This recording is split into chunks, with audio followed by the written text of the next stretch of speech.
Welcome to Andhraprabha. నేను నాగేశ్వరి. ఏపీలో ఎన్నికల సమరం క్లైమాక్స్ దశకు చేరింది. బ్యాలెట్ బరిలో దిగిన యోధులు అస్త్ర శస్త్రాలు సంధిస్తున్నారు. అభ్యర్థులు తమ ప్రత్యర్థి బలగాన్ని నిర్వీర్యం చేసే ఎత్తుగడలు పన్నుతున్నారు. ఈ క్రమంలో వివిధ పార్టీల దళపతులు ప్రచారంలో ఎక్కడా తగ్గడం లేదు.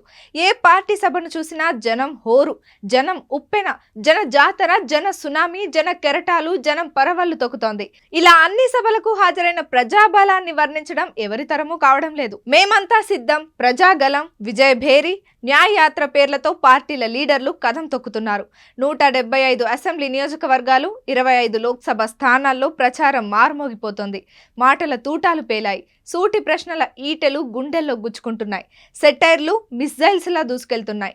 ఇప్పటిదాకా ప్రాంతీయ పార్టీల నేతలు గలం విప్పితే ఇప్పుడు జాతీయ నేతలు సర్వం పెంచారు. ఈ మాటల దాడి, ప్రతిదాడులు ఓటర్లపై ఎంత ప్రభావం చూపిస్తాయో గానీ మండు వేసవిలో ఎన్నికల వేడి నిప్పులు కురిపిస్తోంది.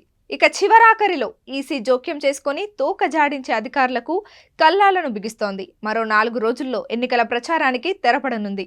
ఈ స్థితిలో అధికార పక్షం వైసీపీ, ప్రధాన ప్రతిపక్ష కూటమి ఎన్డీఏ, ఇండియా కూటమి నువ్వా నేనా అనే రీతిలో ప్రచారంలో దూకుడు పెంచాయి.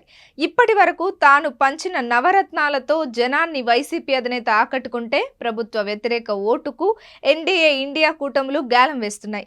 అవినీతి అక్రమాల ఆరోపణలు, వివేక హత్యోదంతంపై టీడీపీ అధినేత చంద్రబాబు, ఆ పార్టీ జాతీయ ప్రధాన కార్యదర్శి లోకేష్, జనసేన అధినేత Pawan Kalyan, BJP AP chief Purandeswari విరుచుకుపడుతుంటే ఏపీకి ప్రత్యేక హోదా, రాష్ట్ర రాజధాని అమరావతి, విశాఖ ఉక్కు ప్రైవేటీకరణతో పాటు తన చిన్నాన్న హత్య కేసు వ్యవహారంపై కాంగ్రెస్ చీఫ్ షర్మిల తన అన్న సీఎం జగన్ ని టార్గెట్ చేయడం మరో విశేషం.